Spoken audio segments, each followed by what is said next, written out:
Sambahin ang ngalan mo,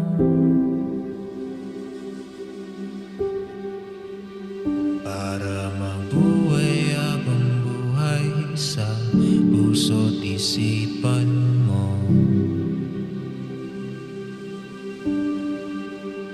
Sino pa ako para mapansin mo?